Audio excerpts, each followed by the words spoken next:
The sound of shattering glass echoed through the upscale restaurant's valet area as three men in dark suits cornered a woman against her silver Bentley. Daniel Ward's grip tightened around the stack of dinner plates he was clearing from the outdoor patio, his trained eyes instantly assessing the threat unfolding 30 feet away. Olivia Miller, the tech billionaire whose company had just made international headlines, stood frozen as one attacker reached for her arm while another blocked her escape route. Her designer evening dress and diamond jewelry marked her as the perfect target in the affluent district, but the kidnappers had made one critical mistake. They hadn't noticed the restaurant busboy whose military instincts had never truly disappeared. Daniel's mind automatically calculated angles, distances, and tactical advantages muscle memory from a life he'd left behind to raise his 8-year-old daughter. As the lead attacker lunged forward, Daniel moved. The ceramic plates became projectiles, then shields, then weapons. Just a busboy, they'd assumed. They were about to discover how wrong they were about the former Special Forces operative hiding in plain sight.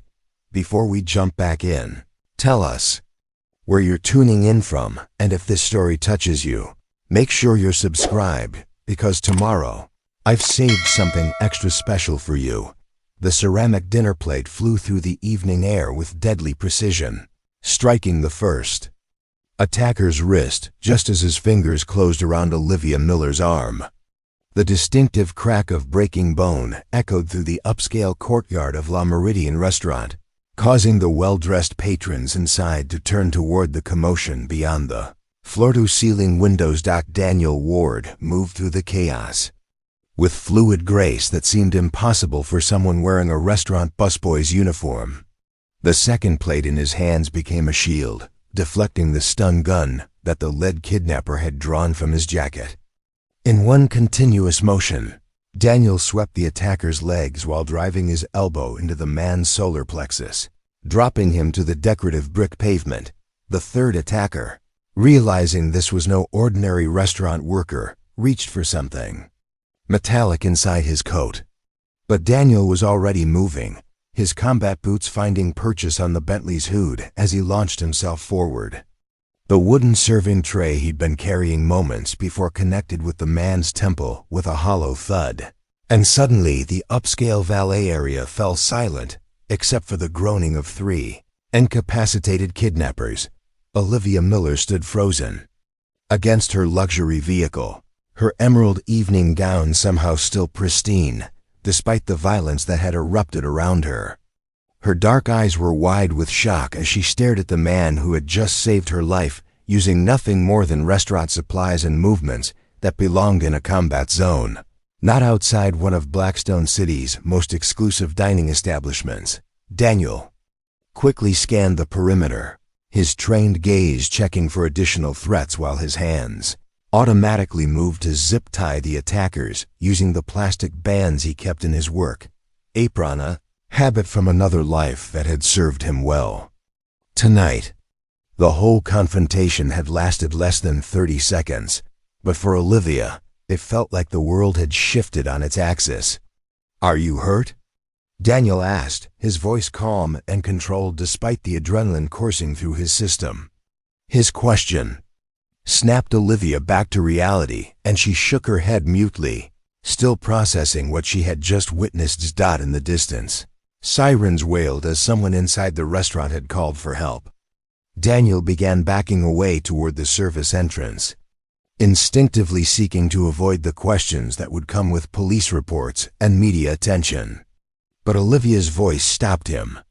"Wait," she called out, her composure finally returning. "Who are you?" Daniel paused, his hand on the restaurant's employee door. "Just someone who was in the right place at the right time, Ms. Miller." The fact that he knew her name wasn't surprising. Olivia Miller's face had been on the cover of Business Weekly just last month, celebrating her tech company's revolutionary breakthrough in sustainable energy storage.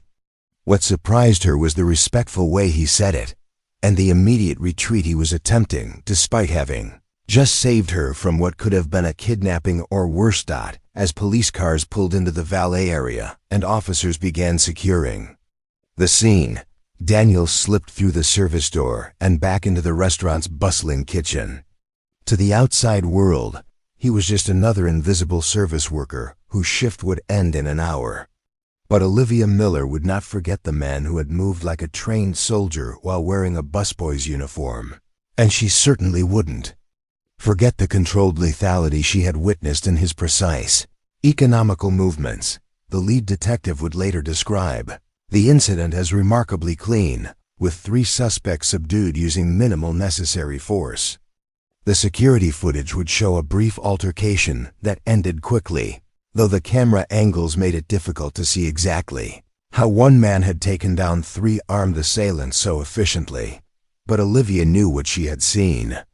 And as she gave her statement to the police, she found herself watching the restaurant's service entrance, hoping to catch another glimpse of the mysterious man who had appeared from nowhere to protect her, then vanished back into anonymity as quickly as he had emerged. 20-4 hours later, Daniel Ward's alarm clock buzzed at 5:30 a.m.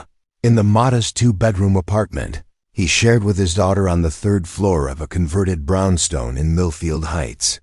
The neighborhood wasn't fancy, but it was safe, affordable, and had good schools, the 3 criteria that mattered most to a single father. Raising an 8-year-old on a restaurant worker's salary, his morning routine was executed with the same precision that had once guided him through hostile territories in 3 different countries.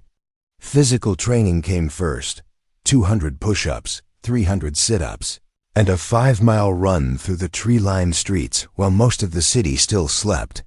By 6:45, he was back home, showered, and preparing breakfast for his daughter.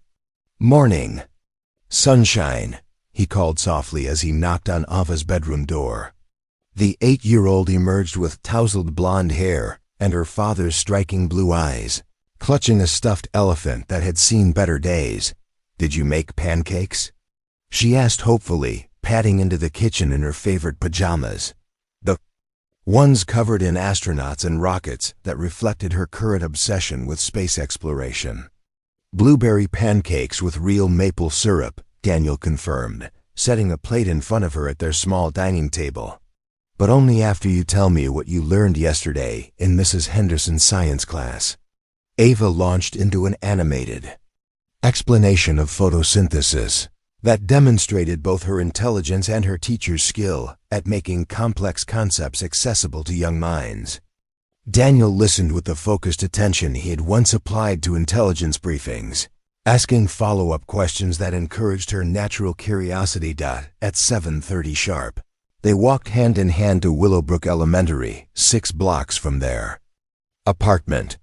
Daniel carried Ava's backpack along with his own work bag, and they used the time to practice her spelling words or discuss whatever book she was currently reading. Other parents in the neighborhood knew Daniel as the quiet, dependable single father who volunteered for school events and never missed a parent-teacher conference.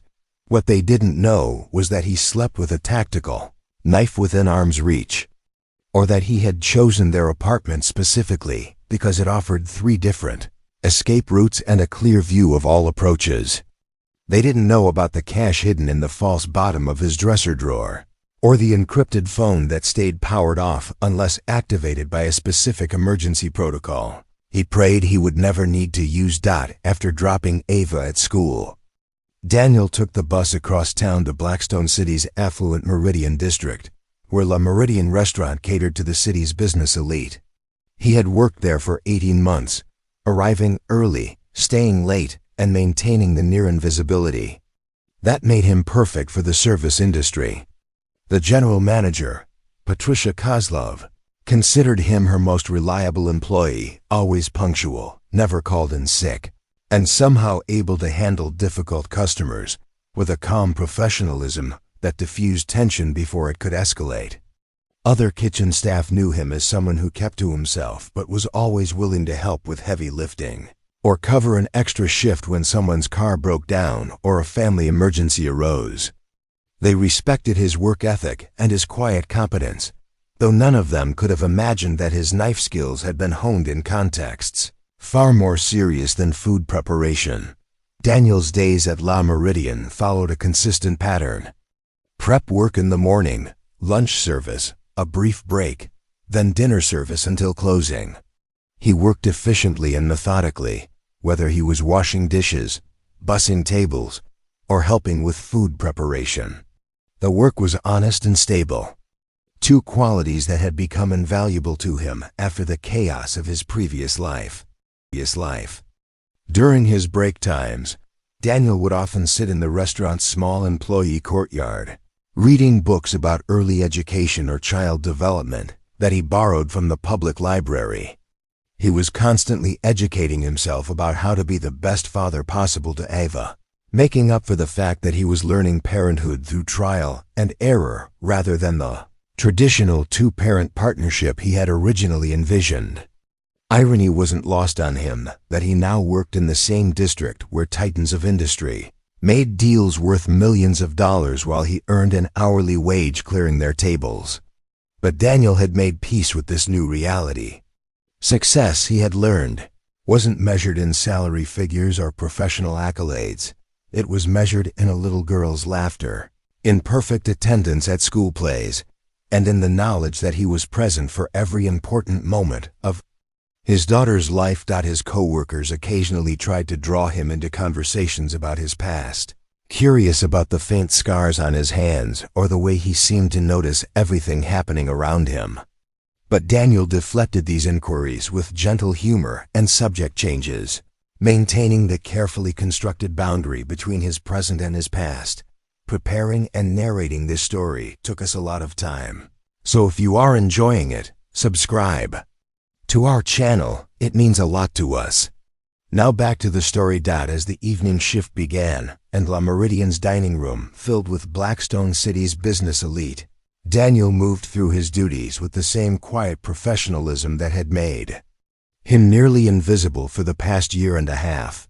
He was just another service worker in an expensive restaurant, as forgettable as the luxury cars parked outside. That evening, Daniel's world revolved around a small figure bent over homework at their kitchen table. Ava had spread her math worksheets across the surface, her tongue poking out slightly in concentration, as she worked through multiplication problems that seemed to genuinely challenge her for the first time in her academic career. "Dad, I don't understand why 7 times 8 is different from 8 times 7, if they're supposed to be the same," she said, looking up with the kind of logical confusion that made Daniel's heart swell with pride.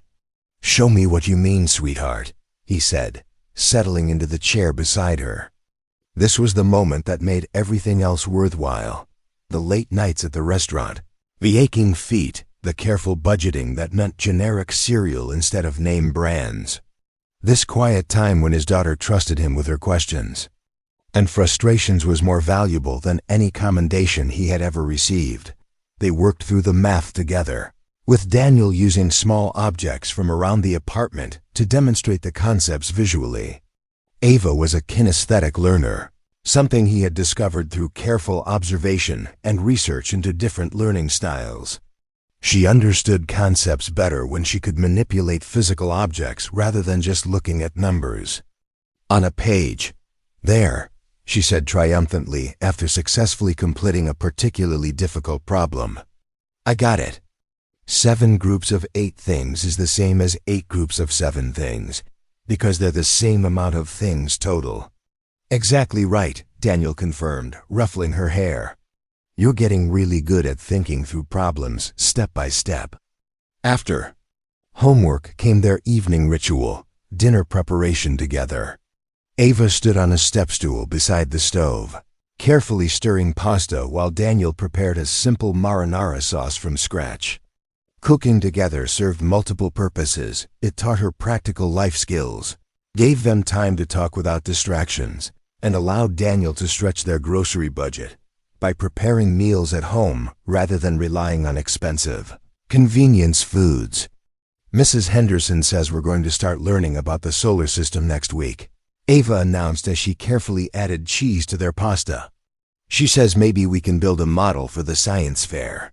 "That sounds like an excellent project," Daniel replied, already mentally calculating the cost of supplies and thinking, about how he could help her create something impressive without breaking their budget. We could make the planets to scale and research interesting facts about each one. Ava's eyes lit up with excitement. Could we make Saturn's rings actually spin? And maybe Jupiter could light up because it has that big red spot? Daniel smiled at her enthusiasm, even as he wondered how he would figure out the engineering required to make a planetary model with moving parts. But that was tomorrow's problem. Tonight was about encouraging her curiosity and letting her dream.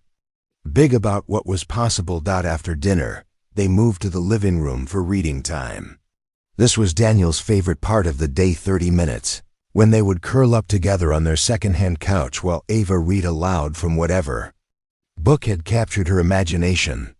Currently, they were working through a series about a young girl who solved mysteries with her pet cat, and Ava did different voices for each character that never failed to make Daniel laugh. When it was time for bed, Daniel tucked Ava into her small room, which he had painted pale yellow and decorated with glow-in-the-dark stars on the ceiling. As she settled under her covers, she looked up at him with a serious expression that meant she had been thinking about something important. "Dad, why do some kids have moms and dads, and I just have you?" The question hit Daniel like a physical blow, even though he had been expecting it for months. Ava was becoming more aware of family structures around her, and it was natural that she would wonder about her own situation. "Well," he said carefully, sitting on the edge of her bed, "sometimes families look different from each other. Some kids have moms and dads, some kids have just moms, some kids have just dads, and some kids live with their grandparents or other family members. What matters isn't how many people are in your family, it's how much they love you." "But why don't I have a mom?" Daniel's throat tightened. They had talked about this before, but Ava's questions were becoming more sophisticated as she grew older. "Your mom died when you were very little, sweetheart. She loved you very much, but sometimes people get sick in ways that doctors can't fix." Ava was quiet for a moment, processing this information. Then she said, "But I have you, and you take care of me really well. You make good pancakes, and you help me with homework, and you come to all my school things." "That's right," Daniel said, his voice thick with emotion. "And I will always take care of you, no matter what. That's a promise." "I know," Ava said with the simple confidence that children have in their parents. "You're really good at taking care of people. I bet you could take care of anyone." As Daniel turned off her light and kissed her forehead goodnight, her words echoed in his mind.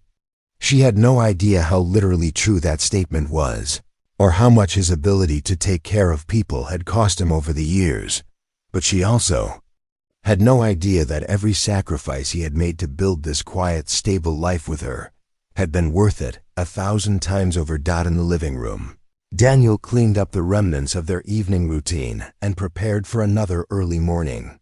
As he moved through these simple domestic tasks, his mind was already planning the next day, Ava's school schedule, his work shifts, the groceries they needed, the small repairs their apartment required. This was his mission now, more important than any operation he had ever undertaken, raising his daughter to be confident, curious, and kind.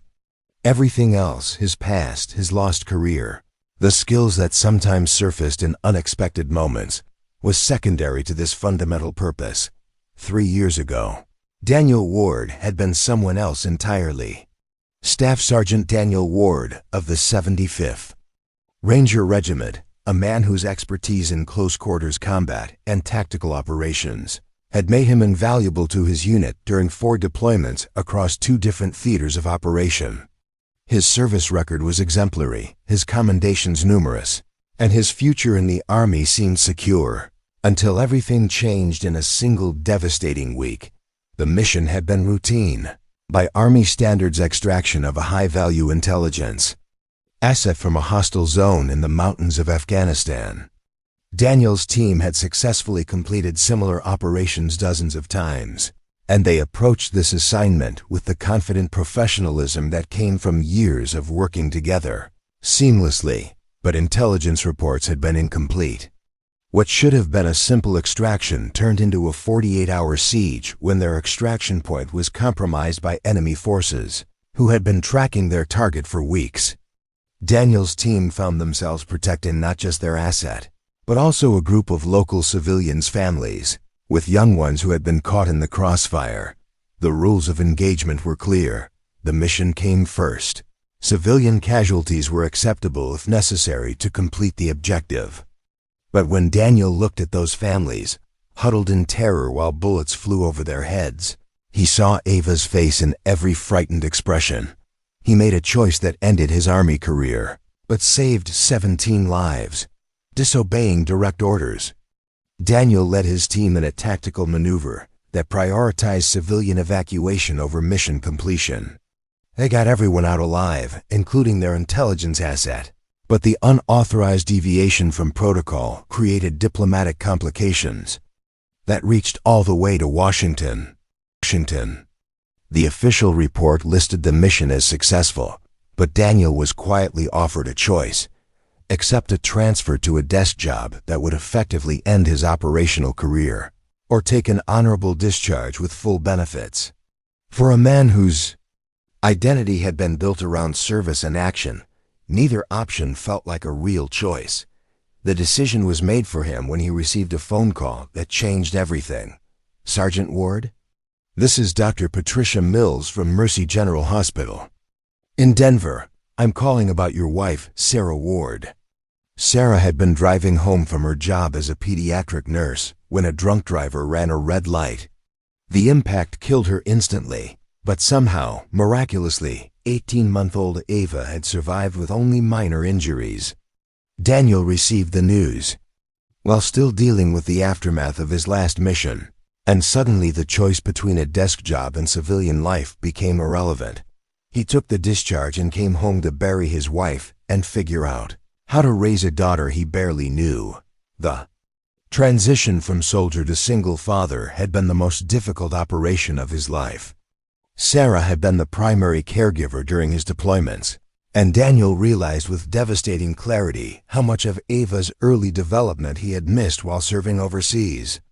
She was walking and beginning to talk, but she didn't really know him beyond the occasional video calls and brief visits between deployments. Those first months were a blur of learning curves that made ranger training seem simple by comparison. Feeding schedules, diaper changes, bedtime routines, pediatrician appointments, daycare arrangements. Daniel approached each challenge with the same methodical planning he'd once applied to combat operations. He sold their house in Colorado and moved to Blackstone City, where the cost of living was more manageable on his veterans' benefits and where he could start fresh without the constant reminders of his former life. He found work first in construction, then in restaurant service, discovering that his ability to remain calm under pressure and pay attention to details made him well suited to the fast-paced environment of commercial kitchens. The first year was the hardest. Ava went through a phase where she cried for her mother every night, and Daniel would hold her for hours, feeling completely helpless in the face of grief that he couldn't fix with tactical planning or professional competence. He read every parenting book he could find, attended support groups for single fathers, and gradually learned that being a good parent required a different kind of strength than being a good soldier. Slowly, they built their routines and their bond. Daniel discovered that Ava was brilliant, curious, and surprisingly resilient. She adapted to their new life with the flexibility that children possess, and gradually began to see Daniel not just as the man who fed her and put her to bed, but as her primary source of comfort and security. The hardest part was not the daily logistics of single parenting, but the isolation from his former life. Daniel's army buddies tried to stay in touch at first, but the distance between his new reality and their continued service created a gap that grew wider over time. He couldn't relate to their stories about new deployments and training exercises, and they couldn't understand why he seemed content clearing tables and changing diapers. He made peace with this separation gradually, coming to realize that his Priorities had fundamentally shifted in ways that made his old life feel like it had belonged to someone else. The adrenaline highs of combat operations paled in comparison to the quiet satisfaction of helping Ava with her homework or seeing her face light up when she mastered a new skill. But the training never left him. His situational awareness remained heightened, his combat reflexes stayed sharp, and his protective instincts operated on a hair trigger whenever he sensed potential danger. He had learned to control these responses in civilian settings, but they were always there beneath the surface, ready to emerge when needed. The incident at La Meridian had been the first time in 3 years that Daniel's former skills had been necessary, and the experience had stirred up feelings he thought he had successfully buried. The familiar surge of adrenaline, the clarity of purpose during crisis, the satisfaction of protecting someone who couldn't protect themselves. It had all come flooding back with an intensity that surprised him. As he lay in bed that night, listening to Ava's steady breathing through the thin wall between their rooms, Daniel wondered if he had made the right choice in walking away from that life so completely. Not because he regretted his decision to prioritize his daughter, but because he was beginning to realize that his skills and experience might still have value beyond the restaurant industry. 2 days after the incident at La Meridian, Daniel's carefully constructed routine was disrupted by an unexpected visitor. He was helping Ava with her homework when the apartment building's buzzer rang, indicating someone was requesting access to the 3rd floor. "Are you expecting someone, Dad?" Ava asked, looking up from her science worksheet where she was labeling the parts of a flower. "No, sweetheart," Daniel replied, immediately alert. In 18 months of living in this building, no one had ever buzzed their apartment unannounced. He moved to the intercom with the cautious approach that had become second nature, positioning himself where he could see both the front door and Ava while maintaining cover behind the kitchen counter. "Yes," he said into the speaker. "Mr. Ward? This is Olivia Miller. I was hoping I could speak with you for a few minutes." Daniel's grip tightened on the intercom. The CEO finding his home address was concerning on multiple levels, not least because he had been so careful to keep his personal information private. "I think there's been some mistake, Ms. Miller." "Please," she said, and there was something in her voice that made Daniel pause. "I just want to thank you properly for what you did the other night. I have some information I think you should know." After a moment's hesitation, Daniel buzzed her up, then quickly moved to Ava's side. "Sweetheart, a lady from my work is coming up to talk to me about something. Could you take your homework to your room for a few minutes?" Ava looked curious, but compliant. "Is everything okay?" "Everything's fine," Daniel assured her, though his tactical instincts were already assessing potential threats and escape routes. "I just need to have a grown-up conversation." When the knock came at his door, Daniel checked through the peephole before opening it. Olivia Miller stood in the hallway, looking significantly different from the elegant woman in the evening gown he had rescued. She wore dark jeans, a simple sweater, and minimal makeup, but her presence still commanded attention in a way that spoke to natural confidence and intelligence. "Thank you for agreeing to see me," she said as he gestured for her to enter. "I hope I'm not intruding on your evening." "How did you find my address?" Daniel asked directly, not bothering with social pleasantries. Olivia's expression was slightly apologetic but unapologetic about her methods. "I have resources for background investigations when someone saves my life. I needed to know who you really are." "I'm exactly who I appear to be, Ms. Miller. A restaurant worker and a father." "Ah, you?" Olivia moved to the living room but remained standing, her eyes taking in the modest apartment with its second-hand furniture and Ava's school projects displayed on the refrigerator. Because Daniel Ward the busboy doesn't show up in any employment records before 18 months ago. Daniel Ward the busboy has no digital footprint, no social media presence, and pays for everything in cash. Daniel felt the familiar tension that came with having his cover examined too closely. Some people prefer privacy. And some people have reasons for staying invisible, Olivia countered. Staff Sergeant Daniel Ward of the 75th Ranger Regiment received an honorable discharge 3 years ago after 4 deployments and multiple commendations for valor under fire. The silence stretched between them while Daniel processed the implications of her knowledge. Finally he said, "What do you want, Ms. Miller?" Instead of answering immediately, Olivia reached into her purse and pulled out a manila folder. The 3 men who attacked me weren't random criminals. They were professionals, corporate espionage specialists with connections to several hostile foreign intelligence services. They weren't trying to kidnap me for ransom. They were trying to extract information about my company's research projects. She opened the folder and showed Daniel photographs and documents that looked like intelligence briefings. Quantum Leap Technologies has developed breakthrough battery technology that could revolutionize everything from electric vehicles to grid storage for renewable energy. Several competing nations and corporations would pay enormous sums to steal or sabotage our research. Daniel studied the documents, his trained eye automatically analyzing the threat assessment and risk factors. "Why are you telling me this?" "Because yesterday, someone tried to hack into my home security system. Today, my head of security discovered surveillance equipment planted in my office.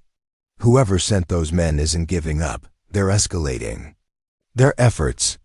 "Call the FBI," Daniel said, though he was already seeing the tactical challenges in protecting someone with Olivia's public profile and business responsibilities. "I have," she replied. "But federal investigations take time, and these people are moving fast. In the meantime, I need someone with your particular skills to help me identify the threat and neutralize it before they succeed." Daniel shook his head. "I'm not in that business anymore, Ms. Miller. I have responsibilities here that matter more than any security contract." "I'm not offering you a contract," Olivia said quietly. "I'm asking for your help because you're the only person who has demonstrated both the ability and the inclination to protect me from these people." From Ava's room came the sound of her practicing piano, a keyboard they had bought used from a neighbor. The simple melody of "Twinkle, Twinkle, Little Star" filled the apartment, a reminder of the life Daniel had built and the priorities that governed his decisions. "I can't," he said firmly. "My daughter needs stability, not a father who disappears into dangerous situations." Olivia was quiet for a moment, then said, "What if the dangerous situation comes to you anyway?"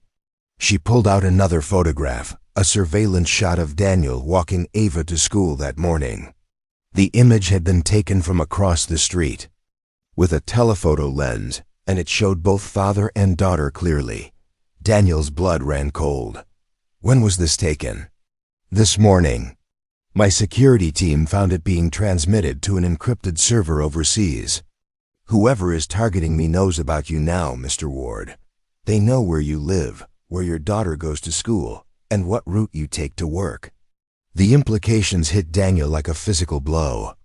By intervening to save Olivia, he had inadvertently exposed himself and, more importantly, exposed Ava to potential retaliation from people who operated outside the boundaries of law and morality. "What exactly are you proposing?" he asked, his voice carefully controlled despite the fear and anger building inside him. "Work with me to identify and eliminate the threat," Olivia said. "Help me figure out who's behind these attacks and stop them before they escalate further. In return, I'll provide security for your daughter and resources to relocate both of you somewhere safe once this is resolved." Daniel looked toward Ava's room, where the piano practice had stopped and been replaced by the sound of her reading aloud to her stuffed elephant. Everything he had built over the past 3 years, their quiet life, their routines, their carefully constructed anonymity, was now at risk because he had done what his training and instincts had demanded when he saw someone in danger. "How long?" he asked. "I don't know," Olivia admitted. "But every day we wait gives them more time to plan their next move." Daniel was quiet for a long moment, weighing the risks of action against the risks of inaction. Finally, he said, "I'll need to make arrangements for my daughter's safety before I can help you with anything." "Already handled," Olivia replied, pulling out a business card. Emma Richardson is a former Secret Service agent who now runs a private security firm specializing in family protection. She's standing by to provide 24-hour security for Ava, and she has daughters of her own, so she understands how to maintain normal routines while ensuring safety. The efficiency with which Olivia had anticipated his concerns was both impressive and slightly unsettling. "You were very confident I would agree to help you." "No," Olivia said, meeting his eyes directly. "I was very hopeful that you would. Because if you don't, I'm not sure anyone can." The transformation began at 6 a.m. the next morning when Emma Richardson arrived at Daniel's apartment building. Through his peephole, Daniel observed a woman in her late 30s with auburn hair pulled back in a practical ponytail, wearing dark slacks and a blazer that concealed what he immediately recognized as tactical gear. Her posture and the way she scanned the hallway before knocking marked her as someone with serious protective training. "Mr. Ward? I'm Emma. Miss Miller sent me to discuss security arrangements for your daughter." Daniel opened the door and was immediately impressed by Emma's directness. She didn't waste time with small talk or attempt to minimize the seriousness of the situation. Instead, she pulled out a tablet and began showing him detailed plans for Ava's protection that demonstrated both professionalism and genuine understanding of family dynamics. "The goal is invisible security," Emma explained as they sat at Daniel's kitchen table while Ava finished getting ready for school. "Your daughter's routine stays exactly the same school, same friends, same activities. The difference is that she'll never be unprotected, but she won't know it." Daniel studied the surveillance photos and personnel files Emma showed him. Her team consisted of former Secret Service agents, retired FBI personnel, and ex-Army specialists who had transitioned into private security. Each profile showed extensive experience in family protection, with particular expertise in maintaining normal routines while providing comprehensive security coverage. How many agents? 4-person rotation. 2 on close protection, rotating every 12 hours. 2 on perimeter security, covering your school and your building. All of them have experience with family protection, and 3 of them have young ones of their own. Emma's tablet displayed detailed floor plans of Willowbrook Elementary, showing sight lines, access points, and emergency protocols that her team had already coordinated with school security. The level of preparation was both impressive and sobering, reminder of how serious the threat had become. "What does she know?" "That's up to you," Emma said. Some parents prefer complete transparency. Others choose to present it as new friends or temporary helpers. Given her age, I'd recommend a middle approach. Explain that some people might want to bother her dad's friend. So Emma and her team are going to make sure everyone stays safe. When Ava emerged from her room, backpack in hand and ready for their morning walk to school, Emma introduced herself as someone who worked with Olivia Miller and would be spending time around their neighborhood to make sure everyone was safe. Ava accepted this explanation with the adaptability of youth, though Daniel noticed her studying Emma with curious eyes that reminded him of her mother's analytical nature. "Are you like a police officer?" Ava asked as they walked toward Willowbrook Elementary, unconsciously positioning herself between Daniel and Emma in a way that suggested she was already beginning to understand the protective dynamics. "Sort of," Emma replied, falling into step beside them while maintaining constant awareness of their surroundings. "My job is to make sure good people stay safe from bad people who might want to cause trouble." "Is someone trying to cause trouble for my dad?" Daniel exchanged a glance with Emma, who handled the question with practiced ease. "Some people might be upset with Ms. Miller because her company makes really important inventions. We're just making sure everyone who helps her stays safe while the police figure everything out." The walk to school took on new dimensions as Daniel observed Emma's professional techniques. She identified potential threat vectors, memorized the faces of regular pedestrians, and positioned herself to maintain clear sight lines while appearing to be engaged in casual conversation. Her experience was evident in the way she managed to be completely alert while seeming relaxed and approachable. At the school, Emma positioned herself across the street with a clear view of all entrances while maintaining enough distance to avoid drawing attention from staff or other parents. Daniel watched her establish her post and felt a mixture of relief and unease. Relief that Ava would be protected, unease that such protection was necessary. "She's good," Daniel observed as he and Emma walked back toward his building after seeing Ava safely into her classroom. "The best," Emma confirmed. "Miss Miller doesn't take chances with anything important to her, and she made it very clear that your daughter's safety is her top priority." An hour later, Daniel found himself in an unmarked sedan with Olivia, heading toward Quantum Leap Technologies headquarters in the city's Innovation District. The building was a gleaming 20-story tower of glass and steel that looked like it belonged in a science fiction movie, with curved walls and surfaces that seemed to shift color depending on the angle of view. "Impressive," Daniel commented as they pulled into the executive parking garage. "Function over form," Olivia replied, though there was pride in her voice. "Every design element serves a purpose. The windows are ballistic glass. The curves eliminate sniper sight lines, and the parking garage has 3 different exit routes. You built this expecting threats." "I built this expecting success," she corrected. "And success in the technology sector always attracts unwanted attention."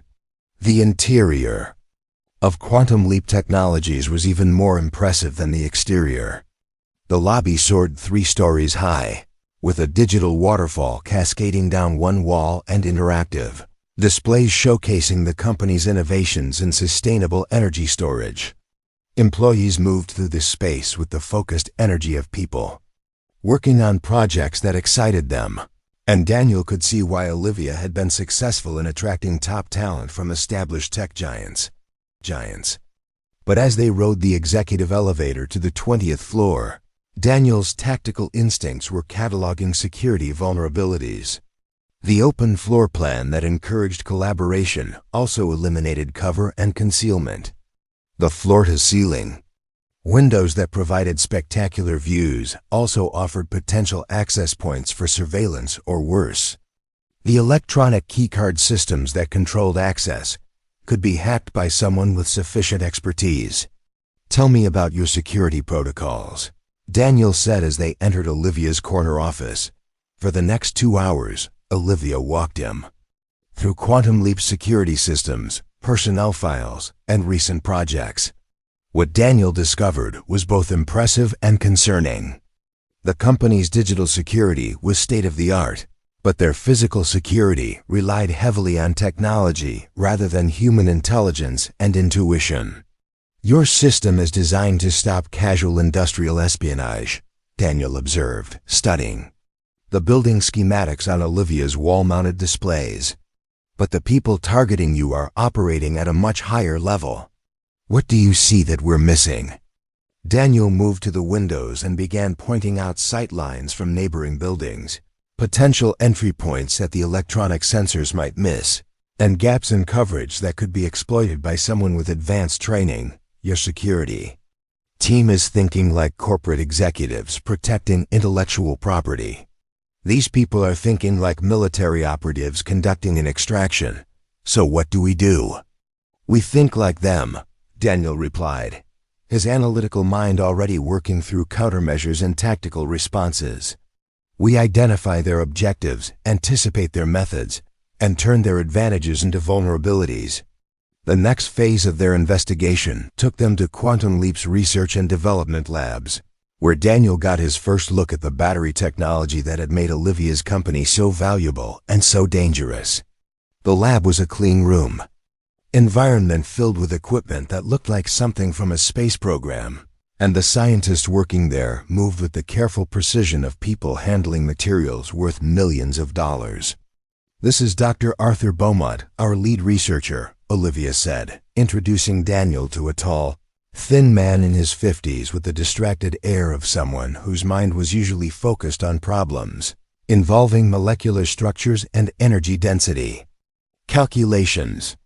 "The breakthrough came 6 months ago," Dr. Beaumont explained as he showed them the prototype batteries that were no larger than smartphone power cells but could store 10 times the energy of conventional lithium-ion technology. "We've solved the safety and scalability issues that have plagued high-density storage for decades." "Who else knows the specific details?" Daniel asked. "The complete technical specifications." "Just the core research team, 5 people including myself. But the general principles and some of the manufacturing processes are known to perhaps 20 employees across different departments." Daniel studied the lab's security measures and personnel access logs, looking for patterns that might indicate insider involvement. What he found was troubling. Several employees had accessed research files outside their normal work responsibilities, and the digital audit trails showed signs of sophisticated intrusion attempts that had been partially successful. "Someone's been conducting surveillance from the inside," Daniel told Olivia as they returned to her office. "The external attacks are just one part of a coordinated effort. They have someone feeding them information about your schedules, security protocols, and research progress." "That's impossible," Olivia said, but her expression showed that she was already reconsidering what she thought she knew about her own company. "Everyone with access to sensitive information has been with us for years. They've all been background checked and cleared." "Background checks show past behavior," Daniel replied. "They don't predict future choices." "Financial pressure, personal relationships, ideological conflicts. There are dozens of reasons why a trusted employee might become a security risk." The realization that the threat came from within as well as without fundamentally changed the nature of their challenge. Instead of simply protecting Olivia from external attackers, they now had to identify and neutralize a traitor who had intimate knowledge of the company's operations and unlimited access to its most sensitive information. "We need to narrow down the suspect list," Daniel said, studying the personnel files that Olivia had provided. "Look at recent behavioral changes, financial stress indicators, unusual travel patterns.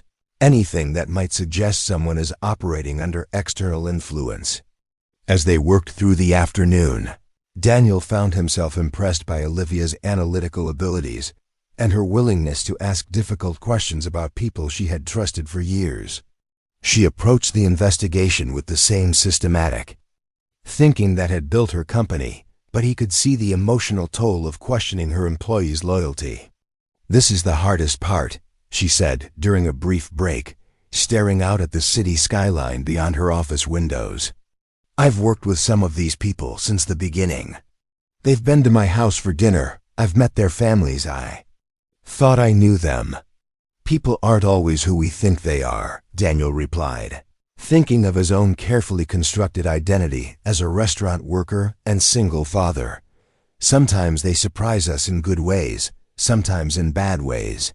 By evening, they had identified 7 employees whose access patterns and recent behavior warranted closer scrutiny. But as Daniel prepared to return home to Ava, he realized that the investigation was going to be much more complex and time-consuming than either of them had anticipated.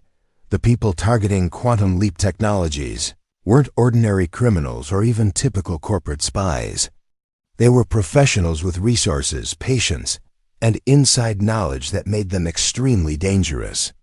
Stopping them would require all of Daniel's tactical expertise and more cooperation between him, Olivia, than either of them had expected. When this partnership began, 3 days into their collaboration, Daniel's life had been completely reorganized around protecting Olivia Miller and investigating the threats against her company. His schedule at La Meridian had been reduced to weekend shifts, with Olivia quietly compensating him for the lost income while maintaining the fiction that he was still primarily a restaurant worker. Emma Richardson had seamlessly integrated herself into Ava's routine, becoming the friendly neighborhood security expert who happened to be around whenever Ava was walking to school, playing in the park, or attending her after-school piano lessons. To Ava, Emma was simply another adult who had become part of their expanded circle, someone who knew interesting facts about safety and had exciting stories about her previous work protecting important people.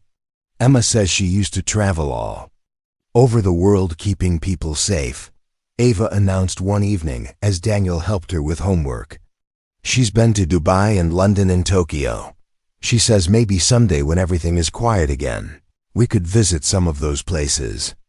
Daniel felt a pang of something he couldn't quite identify, not jealousy exactly, but awareness that Emma's presence in their lives represented possibilities and experiences he couldn't provide on his own.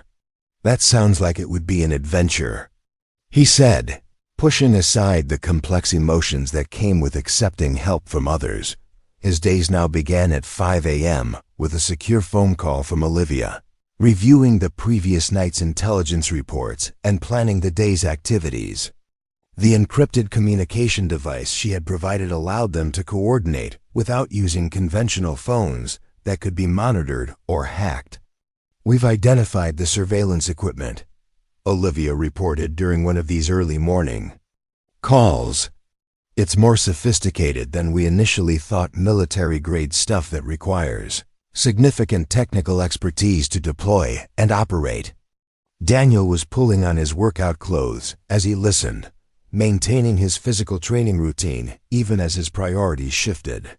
That confirms professional involvement. Corporate espionage firms don't typically have access to that level of technology. There's something else. Our IT security team found traces of the intrusion software. It's the same signature that was used in attacks against defense contractors last year. The implication hit Daniel immediately. Foreign Intelligence Service. That's what we're thinking. Someone with state-level resources is very interested in our battery technology. The stakes had just escalated dramatically. What had begun as corporate espionage was now potentially an operation involving foreign governments seeking to steal technology that could have significant military and economic applications. Daniel's protective instincts, already heightened by threats to Ava's safety, intensified as he realized they were dealing with adversaries who operated by entirely different rules than conventional criminals. His investigation methods evolved accordingly. Instead of simply reviewing personnel files and financial records, Daniel began conducting the kind of counterintelligence analysis he had learned during his Army service. He studied travel patterns, communication metadata, and behavioral indicators that might reveal foreign recruitment or coercion. I need access to your employees' complete digital footprints, he told Olivia during one of their afternoon strategy sessions in her office. Email patterns, browsing history, social media activity, financial transactions, anything that might show external influence or pressure. That's a significant invasion of privacy, Olivia replied, though her tone suggested she was considering the necessity rather than rejecting the idea. Privacy concerns are secondary to security threats, Daniel said bluntly. If someone in your organization is feeding information to foreign intelligence services, they've already compromised everyone's privacy and safety. Olivia was quiet for a moment, weighing ethical concerns against practical necessities. Finally, she nodded. What exactly are you looking for? Recruitment indicators, sudden financial improvements, travel to specific countries, contact with individuals who don't fit their normal social patterns, changes in political or ideological expressions. Foreign intelligence services are very systematic in how they identify and develop assets. The deeper they went into the investigation, the more Daniel found himself thinking like a soldier again, rather than a civilian. The analytical frameworks, the systematic approach to threat assessment, the willingness to make hard choices based on incomplete information, all of it felt familiar in ways that were both comforting and unsettling. You're different when you're working, Olivia observed one afternoon as they reviewed surveillance footage from the Quantum Leap building. More focused, more decisive. "This is what I was trained for," Daniel replied, not looking away from the screens showing employee movement patterns throughout the facility. Pattern recognition, threat analysis, operational planning. "I spent 8 years developing these skills. Do you miss it?" The question caught him off guard, partly because he had been avoiding asking it himself. "I miss the clarity," he said. "Finally. When you're in a combat zone, the objectives are clear, the stakes are obvious, and the metrics for success are unambiguous. Civilian life is more complicated, but less dangerous." "Usually," Daniel agreed, thinking about the current situation that had brought exactly the kind of danger he had tried to leave behind directly into his family's life. Their working relationship deepened as they spent more time together, developing the kind of professional trust that allowed them to anticipate each other's thinking and coordinate their efforts seamlessly. Olivia's strategic mind complemented Daniel's tactical expertise, and they began functioning as an effective team in ways that surprised both of them. "I understand why you were successful in the Army," Olivia said one evening as they finalized plans for monitoring several suspect employees. "You think 3 steps ahead and prepare for contingencies that most people wouldn't consider." "You do the same thing in business," Daniel replied. "The skills are transferable. Except in business. The consequences of failure are financial. In your world, they were life and death." "They still are," Daniel said quietly, thinking about Ava asleep at home under Emma's protection, and about Olivia's safety becoming increasingly important to him for reasons that extended beyond professional obligation. During their second week of investigation, Daniel's analysis began revealing disturbing patterns that suggested the threat was even more complex than they had realized. The surveillance of Quantum Leap wasn't limited to foreign intelligence services. There were also indicators of domestic corporate espionage, financial manipulation, and what appeared to be coordination between different hostile actors. "Look at this," Daniel said, showing Olivia a timeline he had constructed from various data sources. "The foreign intelligence contacts began 6 months ago, right after your battery breakthrough was announced. But the financial irregularities in your company go back almost 2 years. What kind of irregularities?" "Someone has been manipulating your stock price through coordinated trading patterns, probably to accumulate a significant position before attempting a hostile takeover. The foreign espionage is just one vector of attack. There's also a financial assault happening simultaneously." Olivia studied the evidence with the kind of focused attention that had made her successful as a technology executive. "You're saying we're being targeted by multiple hostile actors with different objectives, but coordinated timing." "Exactly. Someone is orchestrating a complex operation designed to acquire your technology through multiple approaches: theft, corporate takeover, and possibly legal manipulation through regulatory capture." The scope of the conspiracy was staggering, involving levels of resources and coordination that suggested involvement by major corporations, foreign governments, and possibly corrupt elements within regulatory agencies. Daniel realized they were facing adversaries with the ability to manipulate legal systems, financial markets, and intelligence networks simultaneously. "We're outgunned," he told Olivia bluntly. "The people orchestrating this have resources we can't match and influence we can't counter through conventional means. So what do? We level the playing field," Daniel said, his mind already working through unconventional approaches that drew on his military experience with asymmetric warfare. "We can't match their resources, but we can be more agile, more unpredictable, and more focused than they are." The breakthrough came during their second week of investigation, when Daniel's analysis of communication patterns revealed that Dr. Arthur Beaumont had been having regular contact with someone who didn't exist in any conventional databases. The phone number traced to a series of corporate shells that ultimately led to a known front for foreign intelligence operations. He's not a traitor by choice, Daniel concluded after reviewing the evidence. Look at the timeline. The contact began right after his daughter started her freshman year at Northwestern University. Someone approached him through her. Olivia stared at the evidence with a mixture of betrayal and sympathy. They're using his daughter as leverage. Classic recruitment technique. Find someone with access to valuable information and create pressure. Points that force cooperation. His daughter probably has no idea she's being used. What do?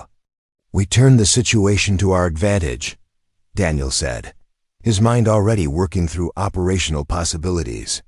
Dr. Beaumont becomes our asset instead of theirs. The plan they developed required Daniel to reveal more of his background than he was comfortable with, but the operational necessities outweighed personal security concerns. When they confronted Dr. Beaumont in his lab after hours, Daniel introduced himself not as a restaurant worker helping with security, but as a former Army intelligence specialist working to protect Quantum Leap from foreign espionage.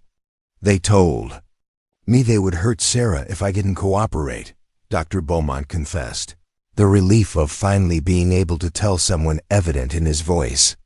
They knew her class schedule, her dormitory room number, her friends' names. They said it would look like an accident. How much information have you provided? Daniel asked. Research summaries, production timelines, security protocols. Nothing complete enough to replicate our work, but enough to give them significant insights into our capabilities. That ends now, Daniel said firmly. We're going to help you protect your daughter, but you're going to help us identify and stop the people threatening her. Dr. Beaumont agreed immediately, eager to escape the impossible situation he had been trapped in. But as Daniel and Olivia developed their counter-operation, they both realized that they were now fully committed to a dangerous game that would require all of their combined skills and resources to win. The investigation had become something much larger than either of them had anticipated, a counterintelligence operation against foreign agents with the potential to impact national security. Daniel's quiet life as a single father was now completely intertwined with protecting not just Olivia, but technology that could change the global balance of power. There's no going back to the way things were, Daniel told Olivia as they reviewed their operational plans late one evening in her office. Win or lose, this changes everything for both of us. I know, she replied, and he could see in her expression that she understood the full implications of what they were undertaking. Are you prepared for that? Daniel thought about Ava safely, asleep under Emma's protection, and about the future he wanted to build for both of them. I'm prepared to do whatever it takes to keep the people I care about safe. The commitment was mutual, total, and would demand everything they had learned about leadership, strategy, and survival in their respective careers.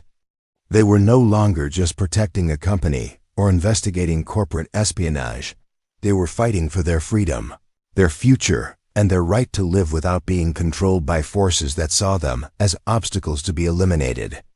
Trap was set for the following Thursday evening, when Dr. Beaumont would deliver what appeared to be a complete technical specification for Quantum Leap's battery technology to his foreign handlers. In reality, the documents contained sophisticated disinformation that would mislead any attempt to replicate the technology while revealing the full scope of the intelligence operation targeting the company. Daniel spent 2 days conducting reconnaissance on the meeting location, a seemingly innocent coffee shop in the university district that provided perfect cover for intelligence exchanges. The establishment had multiple entrances, good sight lines, and enough ambient noise to mask conversation, making it an ideal choice for clandestine meetings. I count 3 possible surveillance positions and at least 2 escape routes, he reported to Olivia as they reviewed his tactical assessment. The meeting is scheduled for 7 p.m., which means they'll have watchers in position by 6:30. What about Dr. Beaumont's safety? Olivia asked. She had grown genuinely concerned about her lead researcher, seeing him as another victim of the forces targeting her company rather than a simple traitor. "He'll be wearing a wire and a GPS tracker," Daniel replied. "I'll have overwatch from across the street, and we'll have backup teams positioned at the exit routes. If anything goes wrong, we can extract him within 60 seconds. The plan seemed solid, with multiple contingencies and clear protocols for every foreseeable scenario. Daniel had coordinated with Emma's security team to ensure comprehensive coverage of the operation, while maintaining enough separation to avoid compromising their investigation if federal agencies were monitoring the area. But as Daniel positioned himself in the second-floor window of a bookstore across from the coffee shop, watching Dr. Beaumont enter the target building at precisely 7 p.m., his instincts were warning him that something was fundamentally wrong. The foreign intelligence operatives were too relaxed, too confident.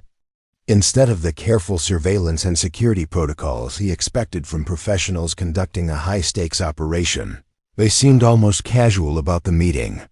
The handler who approached Dr. Beaumont was younger than anticipated, and his body language suggested excitement rather than the controlled caution that should characterize such an encounter. "Something's off," Daniel said into his encrypted radio, speaking to the backup team positioned around the area. "They're acting like this is routine rather than a critical intelligence exchange. Maybe they've done this so many times it has become routine," came Emma's voice through his earpiece. She was coordinating the operation from a mobile command post 3 blocks away, monitoring multiple communication channels and tracking all participants in real time. But Daniel's unease intensified when he observed a third person approaching the coffee shop, someone who didn't fit the profile of either intelligence operatives or casual customers. The man moved with the purposeful stride of someone with tactical training, and his eyes swept the environment in patterns that suggested counterintelligence awareness. "We've got a problem," Daniel said urgently into his radio. "Third party approaching. The target, army bearing, conducting counter-surveillance. This might be a setup." Before anyone could respond, Daniel's worst fears were confirmed. Instead of a simple document exchange, the meeting in the coffee shop erupted into controlled chaos as multiple teams of operatives revealed themselves simultaneously. Dr. Beaumont was surrounded not by foreign spies seeking technology secrets, but by what appeared to be federal agents conducting a sting operation. "Federal raid in progress," Daniel reported, watching as FBI windbreakers became visible throughout the coffee shop and surrounding area. "Dr. Beaumont is in federal custody. The Pautazine." Realization hit him with devastating clarity. The foreign intelligence operation had been detected and monitored by federal authorities, who had been conducting their own investigation, parallel to Daniel and Olivia's efforts. Dr. Beaumont's cooperation with the suspected spies had made him a target of federal prosecution, and their attempt to turn him into a double agent had inadvertently delivered him directly into the hands of law enforcement. "Get out of there," Emma's voice crackled through his earpiece. "Federal agencies don't know about our operation. If they identify you, it could compromise everything." But as Daniel prepared to withdraw from his surveillance position, he spotted something that made his blood run cold. Across the street, in the same building where the federal agents were conducting their operation, he caught a glimpse of a face he recognized from Quantum Leap's personnel files. Lucas White, the company's head of security, speaking quietly with someone who was clearly a federal supervisor. The betrayal was more complete than any of them had realized. The foreign intelligence operation had been a distraction designed to draw attention away from the real threat. Lucas White had been feeding information not just to foreign adversaries, but to federal agencies conducting their own investigation into Quantum Leap's technology. The company was being targeted from multiple directions simultaneously, with different government and corporate interests, all seeking to control or acquire Olivia's breakthrough innovations. "We've been played," Daniel said into his radio, his voice tight with controlled anger. The head of security is compromised. He's been coordinating with federal agencies while we've been chasing foreign spies. What does that mean? Came Olivia's voice through the communication channel. She was monitoring the operation from her office, where she had been waiting for news of their success in neutralizing the threat against her company. It means the threat is bigger than we thought, Daniel replied, already planning their next moves. We're not just dealing with corporate espionage or foreign intelligence. Someone in the federal government wants your technology, and they're using multiple approaches to get it. The scope of the conspiracy was staggering. Quantum Leap Technologies was being targeted by coordinated efforts involving foreign intelligence, services, federal agencies, and internal corporate sabotage. Olivia's battery technology was valuable enough to attract attention from multiple competing interests, all of whom were willing to use illegal or unethical methods to acquire it. As Daniel watched federal agents securing the coffee shop and processing their detainees, he began to understand the true complexity of their situation.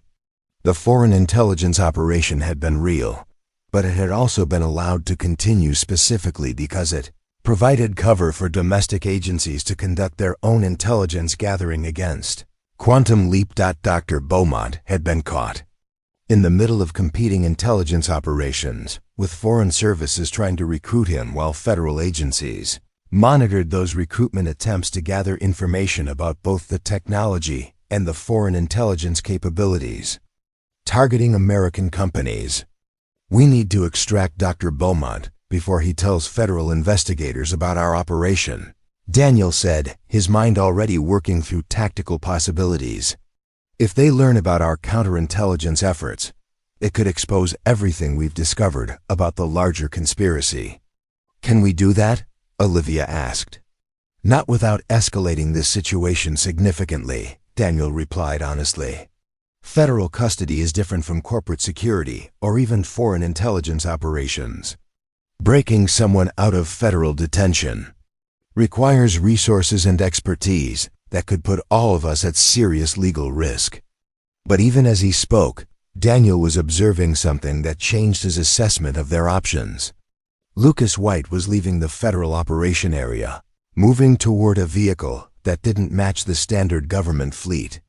The head of security wasn't just cooperating with federal agencies, he was being handled by someone else entirely. White's not working for the government, Daniel reported, tracking the man's movement through his surveillance scope. He's being run by a third party that's coordinating with federal agencies but isn't part of them. The implications were staggering. Quantum Leap was being targeted by a complex network that included foreign intelligence services, federal agencies, and private interests that had managed to coordinate their efforts while maintaining operational separation. Someone with significant resources and political connections was orchestrating a multifaceted assault on Olivia's company. Corporate takeover, Olivia said, her voice reflecting the realization that was hitting her.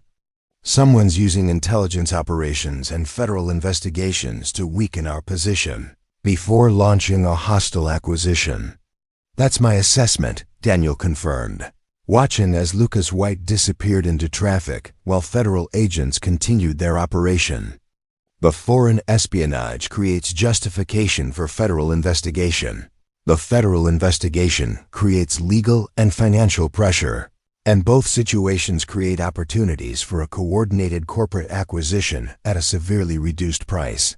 The magnitude of their situation was becoming clear. What had begun as protecting Olivia from kidnapping had evolved into uncovering a conspiracy that reached into federal agencies, foreign governments, and major corporate interests. The people orchestrating this operation had resources that could manipulate legal systems, intelligence networks, and financial markets simultaneously. We're not equipped for this level of opposition, Daniel told Olivia through the encrypted communication channel. We need to consider extraction options, getting you and your key personnel out of the country before these people can complete whatever they're planning. I won't abandon my company, Olivia replied immediately. This technology could revolutionize sustainable energy and help address climate change. I won't let it be suppressed or controlled by people who care more about profit and power than about solving global problems. Daniel understood her position, but his protective instincts were focused on more immediate concerns. The conspiracy targeting Quantum Leap had tentacles, reaching into multiple government agencies and foreign intelligence services. Anyone standing in the way of their objectives would be eliminated through whatever means proved most effective: legal prosecution, physical elimination, or simply disappearing into detention facilities that operated outside conventional legal protections. Then we need to change our approach, Daniel said, watching the last of the federal agents clear the coffee shop while maintaining surveillance on the area where Lucas White had disappeared. We're not just protecting your company anymore. We're fighting for your survival against people who have the authority to make problems disappear permanently. As he prepared to withdraw from his surveillance position and rendezvous with Olivia, Daniel realized that their situation had fundamentally changed. They were no longer investigating corporate espionage or foreign intelligence operations. They were fighting for their freedom against a conspiracy that operated at levels where legal protections meant nothing and conventional resistance would be futile. The real battle was just beginning, and it would require every skill, resource, and contact they could marshal to survive what was coming next. Daniel's quiet life as a single father and Olivia's position as a technology executive were both now secondary to a much more basic objective: staying alive long enough to expose the truth and protect the people they cared about from forces that viewed them as expendable obstacles to much larger objectives. The emergency meeting took place at 2 a.m. in an abandoned warehouse in the industrial district, far from the surveillance networks that monitored downtown Blackstone City. Daniel had chosen the location specifically for its isolation and the tactical advantages it offered: multiple exit routes, clear sight lines, and enough space to maneuver if the situation deteriorated into violence.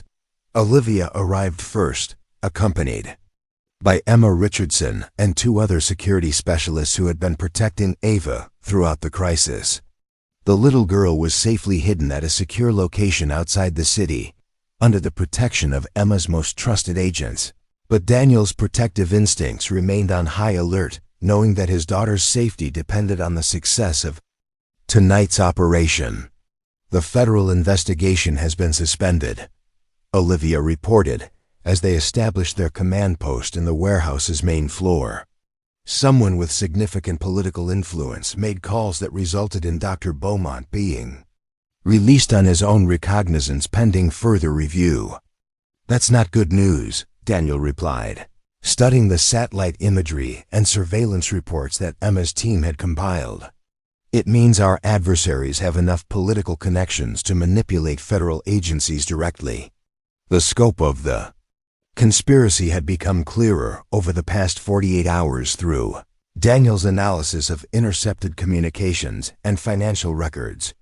Quantum Leap Technologies was being targeted by a coalition of interests that included foreign intelligence services, corrupt federal officials, and a major energy corporation seeking to prevent breakthrough battery technology from disrupting their market dominance. At the center of the conspiracy was Lucas White, who had been recruited not by foreign agents, but by Sterling Energy Corporation, a multinational conglomerate with enough political influence to coordinate complex operations involving multiple government agencies. The foreign intelligence involvement had been real but secondary. Sterling had allowed foreign espionage to continue because it provided cover for their own industrial sabotage and corporate acquisition efforts. Dr. Beaumont agreed to meet with U.S., Emma reported, monitoring communications through encrypted channels that Daniel had established using techniques learned during his Army intelligence training. He's bringing documentation that proves the federal investigation was compromised from the beginning. What about White? Still in the wind. After the federal operation, he disappeared completely. No credit card activity, no phone signals, No digital footprint. Professional extraction. Daniel nodded, unsurprised by the head of security's disappearance. People at Lucas White's level of involvement in corporate espionage rarely survived.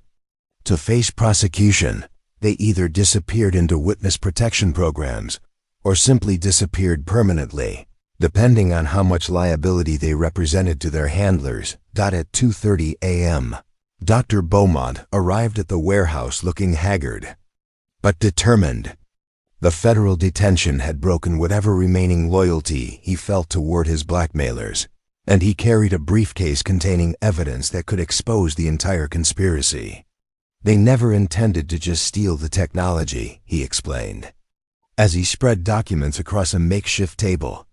Sterling Energy wants to acquire Quantum Leap completely, but at a fraction of its actual value. The foreign espionage creates national security concerns that justify federal investigation.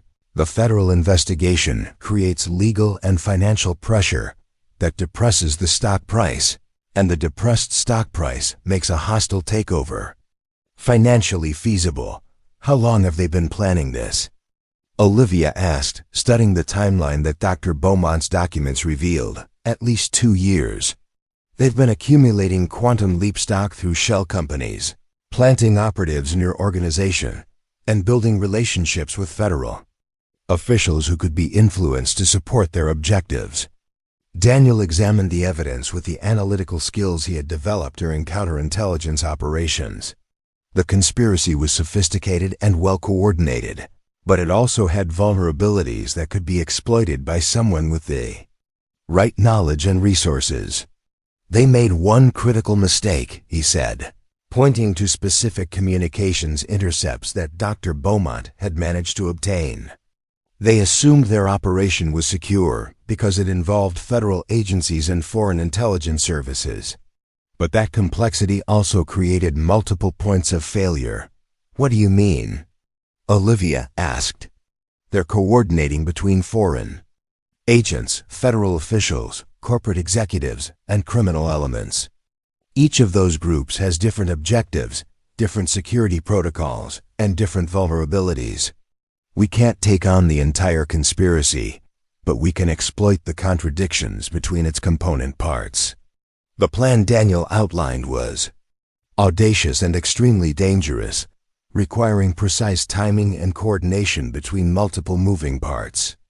Instead of trying to expose the conspiracy through conventional legal channels that could be manipulated or suppressed, they would create a situation where the different elements of the conspiracy would be forced to reveal themselves publicly while simultaneously destroying each other's credibility. The foreign intelligence operatives don't know about Sterling Energy's involvement, Daniel explained. The federal officials don't know about the foreign intelligence coordination. And the Sterling executives don't know about the criminal elements that Lucas White has been using for direct action operations. So we make them all visible simultaneously, Olivia said, understanding the tactical concept immediately. Exactly. We create a crisis that forces each group to respond according to their own protocols and objectives. When they do, they'll expose not just themselves, but the connections between different parts of the conspiracy. The operation required Dr. Beaumont to return to Quantum Leap and announce a fake breakthrough in the battery technology development, so significant that it would trigger immediate responses from all the hostile actors targeting the company. Each group would attempt to acquire or sabotage the technology according to their own plans, creating a convergence of criminal activity that would be impossible to ignore or suppress.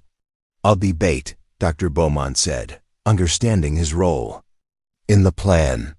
When I announce the breakthrough, everyone targeting Quantum Leap will move simultaneously. And we'll be waiting, Daniel confirmed, with surveillance, recording equipment, and enough evidence to expose the entire network. But as they finalized the operational details, Daniel's secure communication device buzzed with an emergency alert from the team protecting Ava, his daughters. Safe house had been located by unknown hostiles who were currently conducting surveillance of the facility. They found her, Emma said, monitoring the situation through her tactical communications network. At least 6 operatives, professional-grade equipment, coordinated movement patterns. Daniel's protective instincts exploded into action. Everything else, the conspiracy, the technology, even Olivia's safety, became secondary to getting to his daughter before she could be used as leverage against him. How did they find her? He demanded, already planning extraction routes and tactical responses. Unknown. The safe house location was restricted to 4 people, all of whom are currently in this warehouse. The implication was devastating.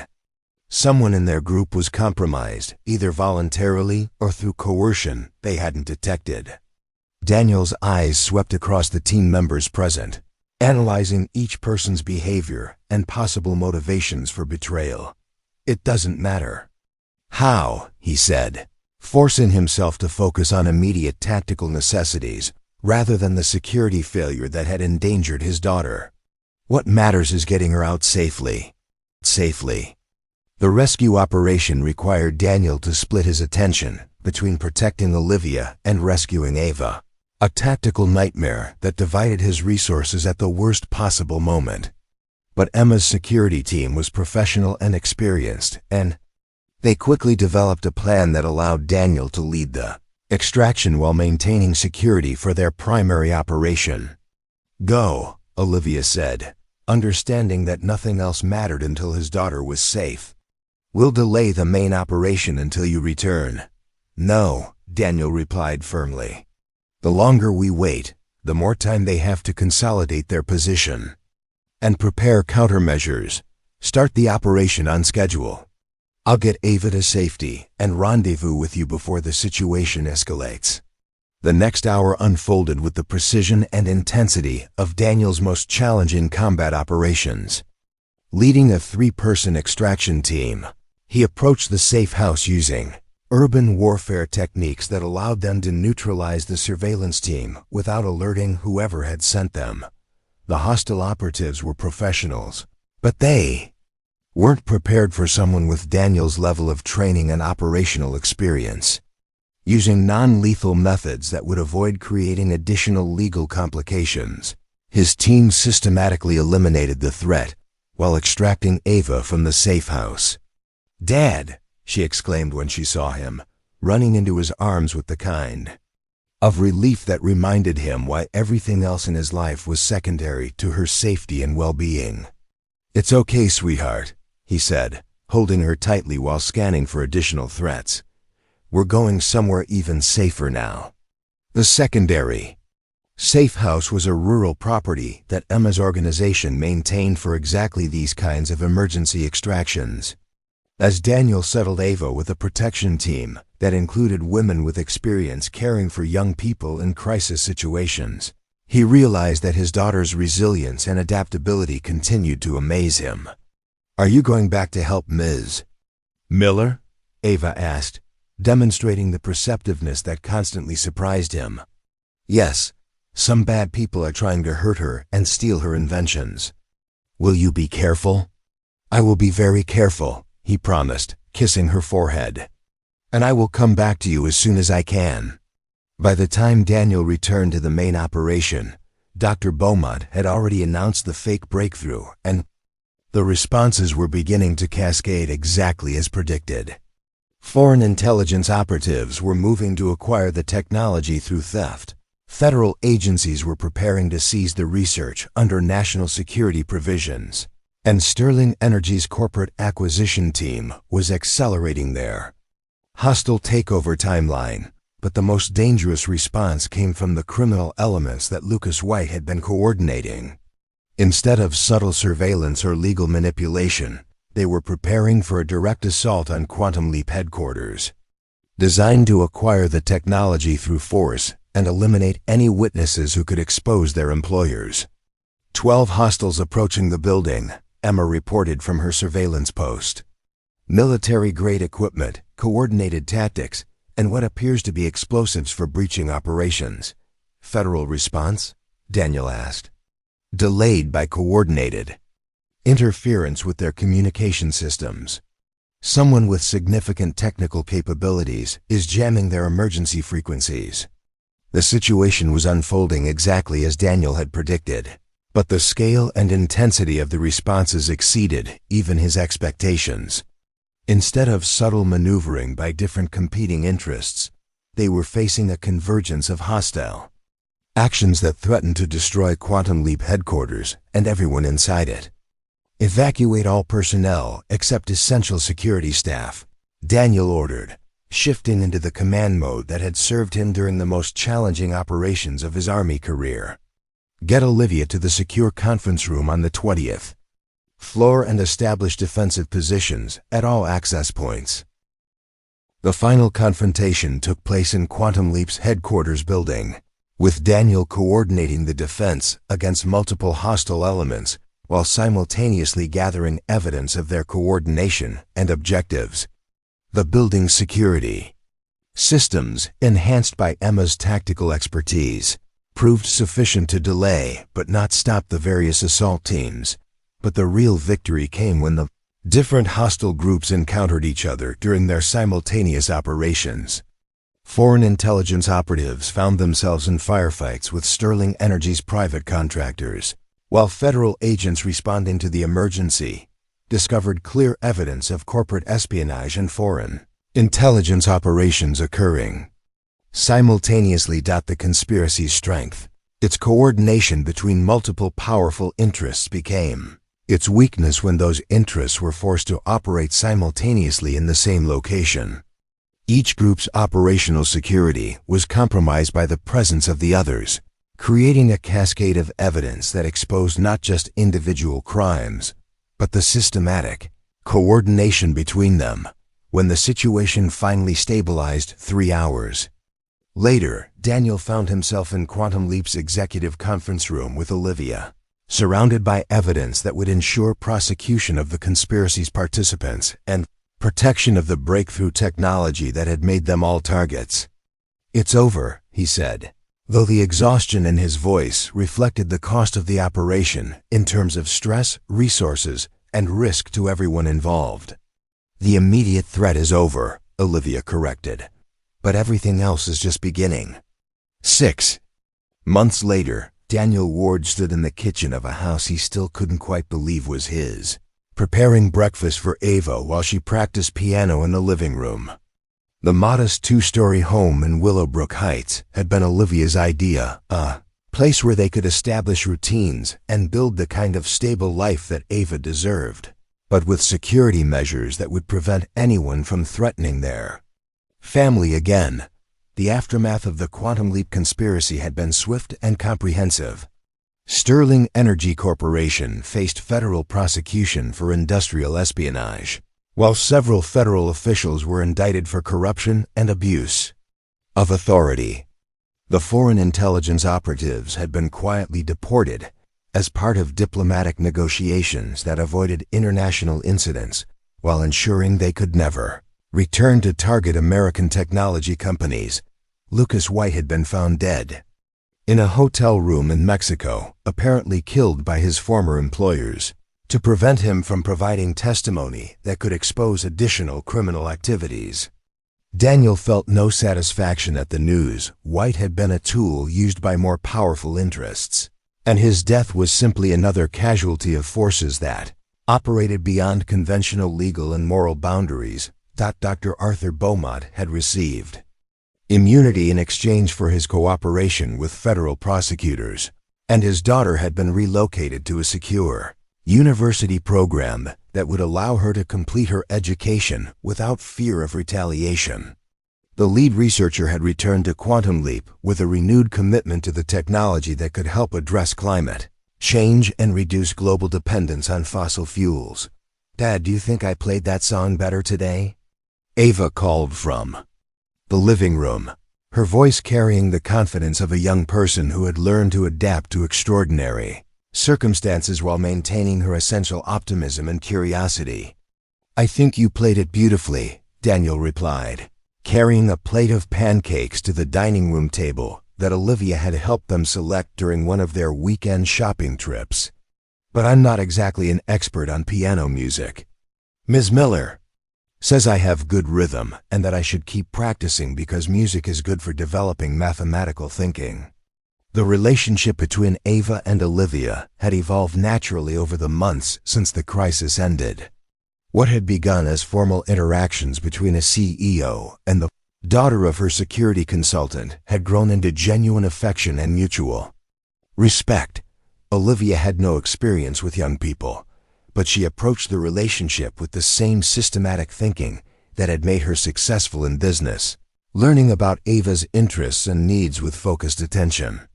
Speaking of Ms. Miller, Daniel said, checking his watch, she should be here in about 20 minutes for our planning meeting. The meeting was one of many that had become routine as Daniel transitioned from restaurant worker to Chief Security Officer of Quantum Leap Technologies. The position had been Olivia's idea, offered with a salary that allowed him to provide for Ava's future while using skills that had been dormant for too long. But the job was more than just professional opportunity. It was a chance to apply his experience and training to protecting innovations that could benefit millions of people while working with someone whose intelligence and dedication impressed him more every day.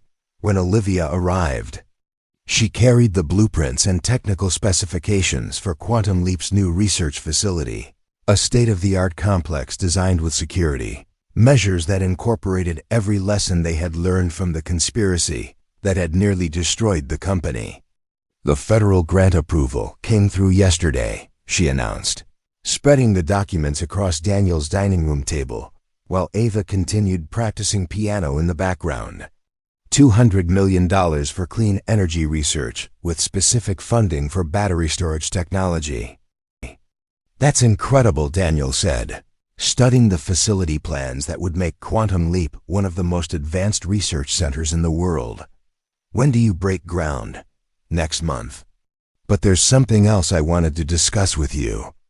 Daniel looked up from the blueprints, recognizing the tone in Olivia's voice that indicated she was approaching a subject that was important to her personally rather than just professionally. The new facility will require a complete security infrastructure, she continued. Physical security, personnel screening, counterintelligence protocols, emergency response capabilities. It's a position that would require someone with extensive experience in all those areas. You're offering me the job. I'm offering you a partnership, Olivia corrected. Chief of Security for the new facility, with equity participation and decision-making. Authority over all security matters. It would mean relocating to Colorado, but the schools there are excellent and the quality of life is significantly better than what you can provide here on a restaurant worker's salary. Daniel was quiet for a moment, considering the implications of what she was proposing. The position would be a significant step forward in his career, providing financial security and professional challenges that would allow him to build on his Army experience rather than simply leaving it behind. But more importantly, it would mean continuing to work with Olivia in an environment where their professional partnership could develop into something deeper and more personal. What does Ava think about Colorado? He asked. Why don't you ask her yourself? Olivia suggested, gesturing toward the living room where his daughter had finished practicing and was listening to their conversation with the careful attention of someone who understood that important decisions were being discussed. Ava, how would you feel about moving to Colorado and living near mountains and skiing in new schools? His daughter considered the question with the seriousness she applied to all significant matters. Would Ms. Miller be there too? Yes, Olivia answered before Daniel could respond. I would be there, and we would see each other regularly because your dad and I would be working together. Would I have my own room in a house like this one? You would have your own room in an even better house, Olivia confirmed. With space for a garden if you wanted to grow vegetables, and maybe room for a dog if your dad agrees. Ava's eyes widened at the mention of a dog, a possibility that had been impossible in their apartment, but had been her most consistent request for the past 2 years. Can I think about it for a few minutes? She asked, demonstrating the careful decision-making process that Daniel had taught her for important choices. While Ava retreated to her room to consider the possibilities, Daniel and Olivia continued reviewing the facility plans and discussing the security requirements that would protect both the technology and the people developing it. "There's something else," Olivia said during a pause in their technical discussion. "Something I've been wanting to say for weeks but haven't found the right moment." Daniel looked up, recognizing the shift to personal rather than professional conversation. "When I first met you in that parking garage, I thought you were just someone who happened to be in the right place at the right time with the skills to help me. But over these months, I've realized that you're much more than that." She paused, choosing her words carefully in the way she approached all important communications. "You're someone who makes difficult decisions based on what's right rather than what's convenient. You're someone who protects people not because it's your job, but because it's who you are. And you're someone who has raised an extraordinary daughter, while building a life that most people couldn't manage under normal circumstances, let alone after losing your wife and leaving your career." Daniel felt the familiar tightness in his throat that came when people acknowledged sacrifices he had made without expecting recognition or appreciation. "What I'm trying to say," Olivia continued, "is that I admire you not just as a professional colleague, but as a person. And I think we could build something together, professionally and personally, that would be better than either of us could achieve separately." Before Daniel could respond, Ava returned to the dining room with a focused expression that indicated she had reached a decision. "I think we should move to Colorado," she announced, "but I have some conditions." "Let's hear them," Daniel said, smiling at his daughter's negotiating approach. "First, I want to visit our new house before we move so I can see my room and make sure it's a good place for homework and reading." "That's reasonable," Olivia agreed. "Second, I want to keep in touch with Emma Richardson because she's my friend, and she taught me important things about staying safe." "Emma will always be welcome to visit us," Daniel confirmed. "Third, I want Ms. Miller to promise that she'd teach me about her inventions and maybe let me help with science projects that are appropriate for my age level." Olivia laughed, the first genuinely carefree expression Daniel had seen from her since they met. "I think I can promise that. You're already asking better questions about energy storage than some of my graduate research assistants." "And fourth," Ava continued, saving her most important condition for last, "I want Dad to be happy. He's been taking care of me for a long time, and I think he should have someone to take care of him sometimes too." The simple statement, delivered with the clarity that only young people possess, cut through months of careful professional boundaries and unspoken personal feelings. Daniel realized that his daughter had been observing the growing connection between him and Olivia with the perceptiveness that had always characterized her approach to important relationships. "I think that can be arranged," he said quietly, meeting Olivia's eyes across the table covered with blueprints and technical specifications for a future they would build together.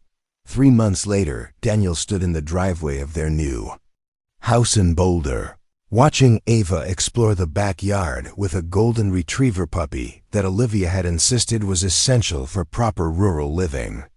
The house was larger than anything he had imagined providing for his daughter, with mountain views that stretched to the horizon and space for the kind of stable, secure life he had always wanted to give her.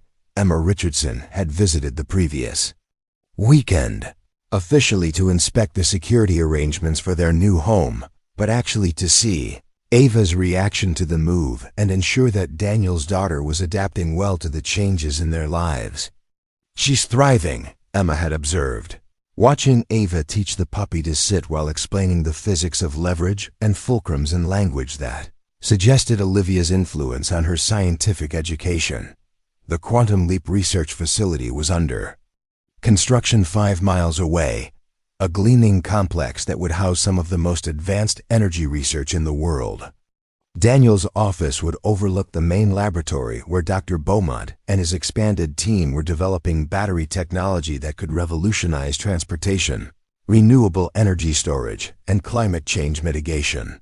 But as he watched his daughter play with her dog in the yard of their new home, Daniel realized that the most important transformation wasn't professional or financial, it was personal. For the first time since his wife's death, he was building a life rather than simply maintaining one. When Olivia arrived that evening with takeout from their favorite restaurant and updates on the facility construction, she found Daniel and Ava on the back porch, reading together in the comfortable silence that had always characterized their relationship. "How was your day?" she asked, settling into the chair beside Daniel, while Ava continued reading aloud from a book about space exploration. "Perfect," he replied, understanding that the word applied not just to the day, but to the life they were building together. No grand declarations, no dramatic gestures. Just three people who had found in their own quiet way that sometimes the best security system is having someone who cares enough to protect what matters most. And sometimes the greatest innovations come not from technology or strategy, but from the simple decision to show up for each other, day after day, building something better than any of them could have achieved alone. The future stretched ahead of them with possibilities that none of them had imagined 6 months earlier. Professional challenges that would apply Daniel's skills to protecting innovations that could benefit the world. Educational opportunities that would nurture Ava's curiosity and intelligence. And personal relationships based on mutual respect, shared values, and the kind of love that grows slowly and sustainably over time. As the sun set behind the mountains and Ava finished her chapter about the moons of Jupiter, Daniel realized that he had finally found what he had been searching for since leaving the army, a mission worth dedicating his life to, a place where his skills could make a positive difference, and a family that had chosen each other through circumstances that tested their courage, resilience, and commitment to protecting what they valued most. Up next, you've got 2 more standout stories right on your screen. If this one hit the mark, you won't want to pass these up. Just click and check them out. And don't forget to subscribe and turn on the notification bell so you don't miss any upload from us.